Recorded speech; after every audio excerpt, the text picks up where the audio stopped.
Alhamdulillah, alhamdulillahilladzi arsala rasulahu bil huda wa dinil haqq liyudhhirahu 'ala ad-dini kullihi wa kafaa billahi shahida. Asyhadu an la ilaha illallah wa asyhadu anna Muhammadan 'abduhu wa rasuluh. Allahumma shalli wa sallim 'ala sayyidil mursalin wa 'ala alihi wa sahbihi ajma'in.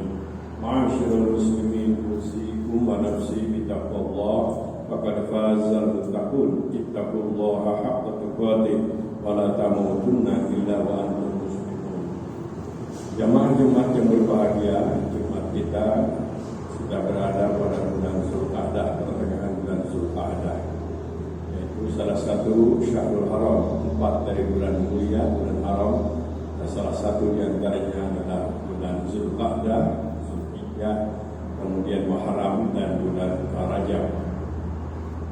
Zulqa'dah sudah biasa kita lakukan sebagai bulan persiapan saudara-saudara yang akan melaksanakan ibadah haji. Bahkan tahun ini ada sebagian jemaah kita sampai di Tanah Suci. Dan yang kedua adalah bulan persiapan untuk melaksanakan ibadah khusus yang harus dilakukan pada bulan Zulhijjah, yaitu ibadah kurban. Setiap bulan Syawal kita punya tradisi warisan dari para sesepuh kita menjadikan sebagai bulan silaturahim.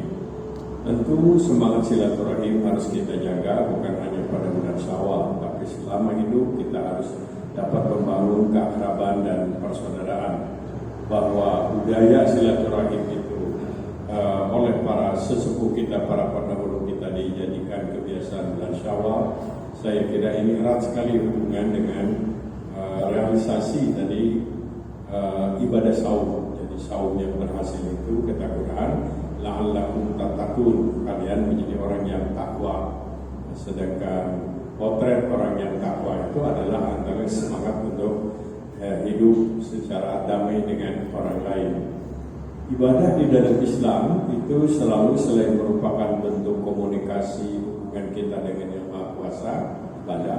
Yang kedua juga ibadah itu punya fungsi untuk menenteramkan hati, menghilangkan kejengkelan, kekecewaan, dan perasaan-perasaan yang tidak nyaman. Itu pengobatannya secara spiritual dengan ibadah yang baik.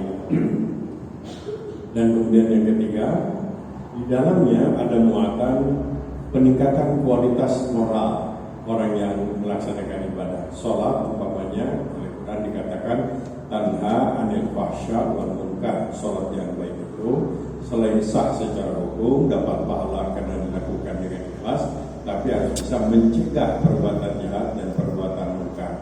Sudah otomatis kalau orang menghabiskan banyak waktu untuk sholat, peluang untuk berbuat jahat pasti berkurang, paling tidak selama dia melaksanakan ibadah sholat. Kemudian yang kedua, zakat. Zakat itu disebutkan tutohiruhum wa tuzakihim biha. Zakat itu bisa membersihkan harta kita dari harta yang dititipkan oleh Allah kepada mereka yang kaya untuk kemudian diberikan kepada mustahik. Ada yang 2,5%, ada yang 5%, ada yang 10%, dan ada yang 20%. Kalau tidak diberikan berarti yang bersangkutan mengambil hak orang lain yang hak mustahik. Dan yang kedua, zakat itu bisa membersihkan hati dari penyakit-penyakit hama, rakus, kikir, dan bahkan juga mengurangi potensi adanya penumpukan kekayaan pada sekelompok kecil orang-orang kaya, sedangkan yang miskin bertambah miskin. Karena Quran mengajarkan kaila yakuna dulatan bainal aghniya'i minkum. Kekayaan jangan hanya terkonsentrasi pada sekelompok kecil orang kaya, tapi harus ada aturan yang bisa kekayaannya itu relatif merata kepada semua masyarakat. Nah, ibadah saum dikatakan la'allakum tattaqun, agar kalian menjadi orang yang takwa. Quran dalam ayat-ayat yang bertebaran pada surat 2 Al-Baqarah dan Al-Imran menjelaskan potret orang takwa itu adalah indikator ketakwaan seorang itu nampak. Pertama tentu saja mantap iman alladzina yu'minuna. Mantap iman artinya tidak tergoda oleh harta, tidak tergoda oleh kedudukan, iman tidak kemudian disalahgunakan dan seterusnya. Kemudian yang kedua adalah sholat yang berkualitas. Jadi orang takwa itu sholat yang berkualitas. Malah dalam surat Az-Zariyat dikatakan juga selalu siap melakukan sholat malam, tahajud dan witir. Itu orang keberhasilan ibadah saum. Selanjutnya ada, bahkan dalam Quran disebutkan siap memberikan harta fisarra wa dharra, dalam keadaan lapang ataupun sempit, pada saat kita mungkin sedang untung ataupun pada saat rugi, pada saat kita katakanlah dapat proyek atau sepi proyek, pendeknya selalu siap berbagi dengan orang lain. Jadi, dan kemudian siap memberikan harta ala hobi yang masih dicintainya, bukan barang sisa yang sudah tidak terpakai. Nah, kemudian Quran menyebutkan potret orang takwa itu nampak pada sikap kesehariannya. Disebutkan al-kadhiminal ghaidha, memiliki kemampuan dalam pengendalian emosi kemarahan. Kalau kita ingin mengukur kualitas keimanan kita, coba ukur ketika kita ada potensi marah. Ada orang yang menjengkelkan, ada orang yang menyinggung perasaan, ada orang yang bikin kita tidak senang. Kita mampu mengendalikan emosi kemarahan. Nah, itu gambaran keberhasilan ibadah saum, yaitu ketakwaan. Seorang sahabat pernah bertanya kepada Nabi, ya Rasulullah, saya sudah beriman, amal apa lagi yang penting sebagai muslim supaya saya menjadi muslim yang baik? Kata Nabi, la taqtu. Ada, kata Nabi, jangan marah. Sahabat ini berpikir kok enteng menjadi orang Islam yang baik itu. Sudah syahadat, sholat, rukun Islam, jangan marah. Tapi setelah dia terjun di masyarakat, berhadapan dengan orang yang menjengkelkan, suasana yang tidak menyenangkan, ada mungkin keputusan-keputusan yang dapat menyinggung perasaan, pada saat itulah dia merasakan ternyata ini yang paling sulit menjadi orang mukmin itu, yaitu jangan marah ketika mungkin dianggap pantas untuk marah. Nabi mengatakan hati-hati ketika marah, pikiranmu sedang didominir oleh iblis, oleh kedua, itu ada potensi marah. Apapun sebabnya, jangan ngomong, kata Nabi, jangan bicara. Sebab ketika marah, keluar ucapan-ucapan itu diwarnai oleh kemarahan, dan itu adalah potret dirimu yang akan diingat oleh orang lain. Ada nasihat, lebih baik lupa, lebih baik terlanjur, jangan, lebih baik terlanjur tidak berbicara daripada terlanjur berbicara. Nah, tentang marah ini Nabi juga menyatakan hati-hati marah. Maka beliau mengatakan, maka beristighfarlah ketika marah. Jadi, ketika kita sedang dalam keadaan istighfar, setelah istighfar, ta'awuz, kata Nabi, mohon perlindungan kepada Allah. Orang yang marah itu katanya seperti marah itu seperti api. Api itu tidak pernah berpikir maslahat, madarat, baik dan baik. Siapa yang disentuh oleh api pendeknya dibakar. Begitulah orang marah, suka lupa kebijakan, lupa akibat, lupa dampak, asal marah puas. Nah, maka Nabi menyatakan api itu bisa mati oleh air. Wudhulah kamu. Setelah itu bahkan Nabi menganjurkan lakukan sholat. Pasti kalau sholat tidak akan marah. Selanjutnya dikatakan lagi al-afina anin nas. Orang takwa yang berhasil dididik oleh ibadah saum itu adalah selalu menjadi orang pemaaf, tidak pendam. Dia selalu pemaaf kepada orang lain. Contoh pemaaf itu ada contoh yang sangat luar biasa dari Rasulullah SAW. Taif, yaitu satu daerah kira-kira 70 km dari kota Makkah, adalah merupakan daerah yang paling pertama orang-orangnya itu menyiksa Nabi. Beliau dilempari oleh batu dan benda-benda padat sampai beliau jatuh dan berlumuran darah. Tapi dalam suasana seperti itu, beliau masih sempat meluncurkan sebuah doa, dicatat oleh hadis.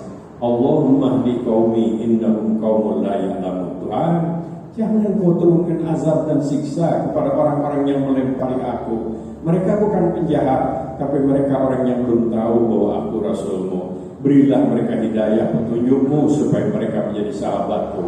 Sekian tahun kemudian, tepatnya 10 Hijriah, 1000 orang sekaligus orang-orang Taif itu masuk Islam karena doa dari Rasulullah yang waktu itu sedang dizalimi. Pernah beliau juga disiram oleh darah unta ketika sedang sujud. Saya yakin di dunia tidak pernah ada orang pemimpin yang disiram oleh darah unta. Rasul mengalaminya, tapi ketika bangun masih air atau darah unta masih mengalir, beliau masih meluncurkan juga doa, ya Tuhan, jangan kau turunkan azab dan siksa kepada orang itu. Dia bukan penjahat, dia orang belum tahu bahwa saya ini Rasul. Berilah dia hidayah petunjukmu supaya dia menjadi sahabatku, dia masuk Islam, kemudian berjuang, dia gugur sebagai syuhada. Contoh-contoh yang semacam itu penting kepada kita, supaya kita memiliki sosok pribadi yang berjiwa besar, pemaaf kepada orang lain. Dendam itu menderita, dendam itu gak enak, dendam itu membuat hati kita jadi tidak nyaman, dendam itu membuat kita juga ruwet di dalam hidup dan pikiran. Maka berjiwa besar, pemaaf itu merupakan salah satu bekal penting supaya hidup tentram, tenang, damai dan seterusnya. Selanjutnya al-mufuna bi ahdihim idza ahadu. Orang takwa didikan saum itu adalah selalu memenuhi janji kalau dia berjanji. Ini juga menjadi penting, kebiasaan memenuhi janji, menghindarkan diri dari kemudahan berjanji dan mudah menyalahi janji. Sebab Nabi menyatakan hati-hati, kebiasaan menyalahi janji itu sepertiga kemunafikan. Nabi menyatakan ada 3 ciri orang-orang munafik itu. 1, kalau bicara dusta. Yang kedua, kalau berjanji palsu. Yang ketiga, kalau dapat amanat khianat. Dalam hadis lain Nabi menambah 1, yaitu kalau bisnis selalu licik ingin menang dan merusak orang lain. Wallahu-billah min dzalik. As-sabirina fil ba'sa'i wal dharra. Orang yang takwa itu selalu mampu sabar ketika menghadapi kesulitan, kepahitan dan penderitaan. Dia serahkan segala kesulitan itu kepada Allah Subhanahu wa taala. Dia ikhtiar usaha mengatasi suatu problem, akan tetapi dia tidak pernah mengeluh, dia sabar. Kemudian selanjutnya, idza fa'alu fahishatan aw zalamu anfusahum dzakarullaha wastaghfiru lidzunubihim. Kalau terlanjur berbuat dosa dan salah, dia segera sadar, ia tidak pernah bersilat lidah membela kesalahan yang dilakukannya. Ia seperti, saya salah, saya bodoh, saya minta maaf, mohon ampun kepada Allah. Walam yusirru ala ma fa'alu. Dan dia tidak pernah bangga dengan dosa, tidak pernah mempertontonkan dosa kepada orang lain, tidak pernah mendemonstrasikan dosa kesalahan kepada orang lain, tidak pernah menceritakan tentang dosa yang dilakukannya. Justru dalam dirinya ada perasaan malu dan dia serahkan kesalahan kepada Allah dengan melakukan pertobatan.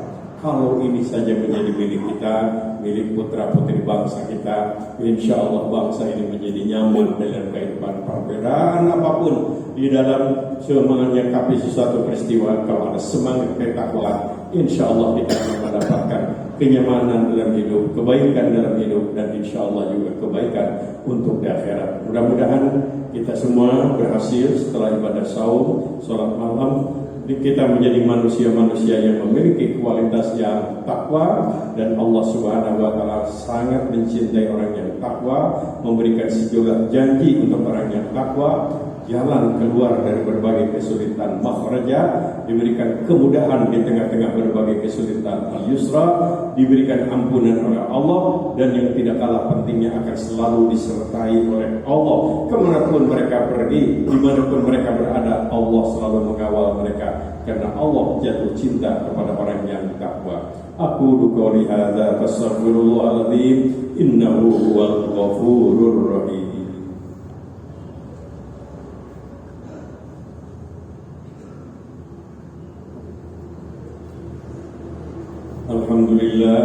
Alhamdulillahi rabbil alamin, arrahmanir rahim, maliki yaumiddin. Asyhadu an la ilaha illallah wa asyhadu anna Muhammadan abduhu wa rasuluh. Allahumma salli wa sallim ala sayyidil mursalin wa ala alihi wa sahbihi ajma'in. Ma'asyiral muslimin, usikum wa nafsi bi taqwallah, faqad fazal muttaqun. Ittaqullaha haqqa tuqatih wa la tamutunna illa wa antum muslimun. Fatazawwadu fa inna khairaz zadi taqwa. Jamaah Jumat yang berbahagia, setelah Rasulullah SAW sampai di kota Madinah dalam perjalanan hijrah, para sahabat jalan kaki 500 km memakai jalur selatan dekat Yaman. Panasnya bisa mencapai 50 derajat Celcius. Bangunlah Masjid Quba, dibangun Masjid Nabi. Kemudian beliau membangun masyarakat yang demam masjid, masyarakat yang selalu gemar ke masjid, selalu rindu masjid.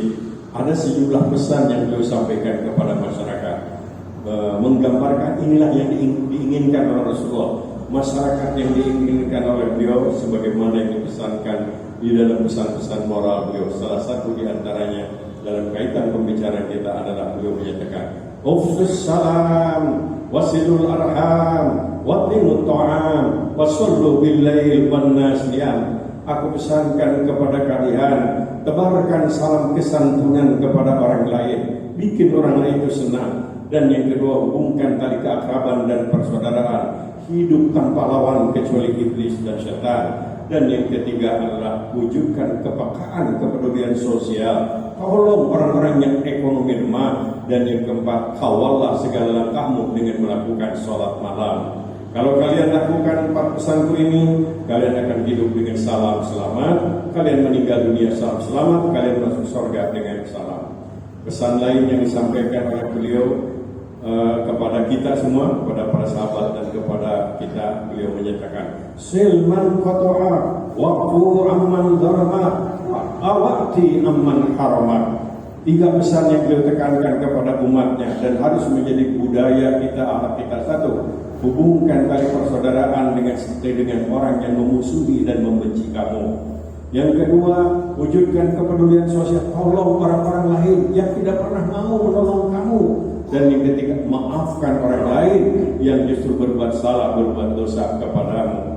Ini pesan Rasulullah SAW yang harus menjadi bagian daripada akhlak dan kehidupan kita sehari-hari. Mudah-mudahan Allah Subhanahu wa Ta'ala senantiasa memberikan bimbingan, pimpinan kepada kita, kepada para pemimpin bangsa kita, kepada seluruh warga bangsa kita untuk memiliki sifat-sifat seperti yang disampaikan dan dipesankan oleh baginda Rasul. Allahumma ighfir lil muslimina wal muslimat wal mu'minina wal mu'minat al ahya' minhum wal amwat. Allahumma rabbana la tuzigh qulubana ba'da idh hadaytana wa hab lana min ladunka rahmah innaka antal wahhab. Allahumma arinal haqqa haqqan warzuqna ittiba'ah wa arinal batila batila warzuqna ijtinabah. Rabbana la tu'akhidhna in nasina aw akhtana. Rabbana wa la tahmil 'alaina isran kama hamaltahu 'alal ladzina min qablina. Rabbana wa la tuhammilna ma la taqata lana bih wa'fu 'anna waghfir lana warhamna anta maulana wansurna 'alal qaumil kafirin. Rabbana atina fid dunya hasanah wa fil akhirati hasanah wa qina adzabannar. Subhana rabbika rabbil izzati amma yasifun wa salamun 'alal mursalin walhamdulillahi rabbil alamin. Amin ya Allah ya rabbal alamin.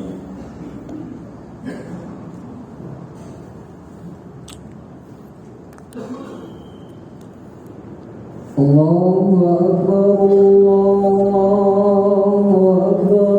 Asyhadu an la ilaha illallah. Asyhadu anna Muhammadan Rasulullah. Hayya 'alas salati, hayya 'alal falah. Qad qamatis salat, قد قامت الصلاة. الله أكبر، الله أكبر. لا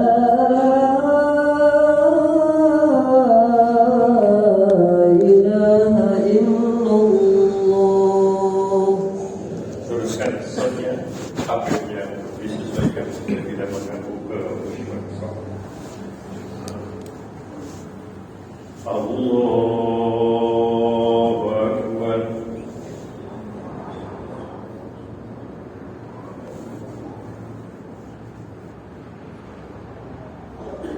Bismillahirrahmanirrahim. Alhamdulillahi Rabbil alamin. Ar-Rahmanir-Rahim. Maliki yaumiddin. Iyyaka na'budu wa iyyaka nasta'in. Ihdinas siratal mustaqim. Siratal ladzina an'amta 'alaihim ghairil maghdubi 'alaihim waladdallin.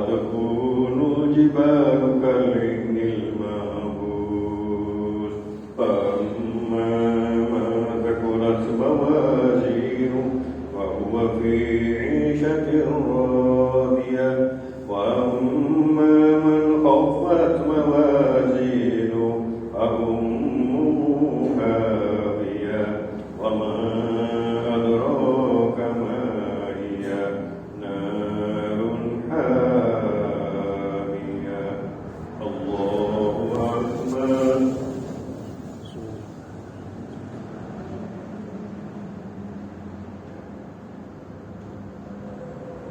سمع الله لمن حمده الله أكبر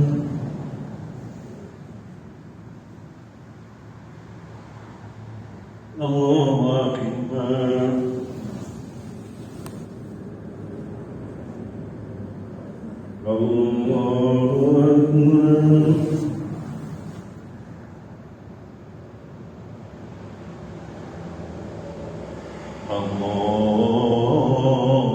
الله أكبر بسم الله الرحمن الرحيم الحمد لله رب العالمين الرحمن الرحيم مالك يوم الدين إياك نعبد وإياك نستعين اهدنا الصراط المستقيم صراط الذين أنعمت عليهم غير المغضوب عليهم ولا الضالين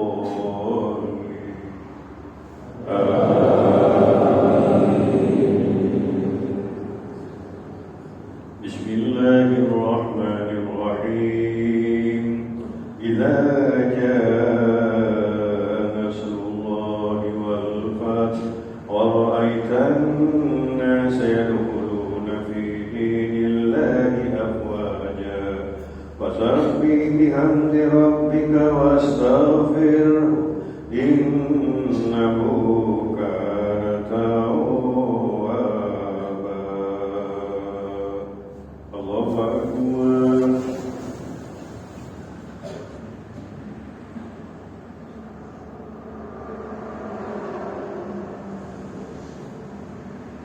سمع الله لمن حمده الله أكبر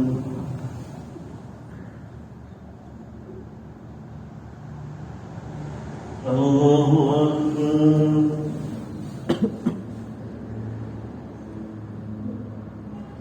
الله أكبر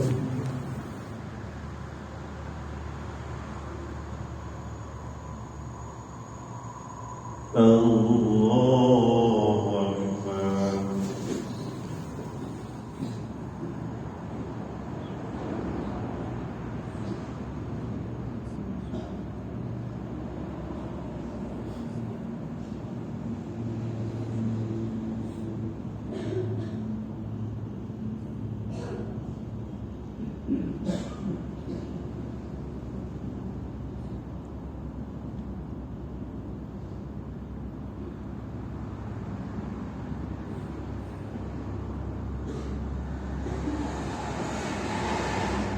السلام عليكم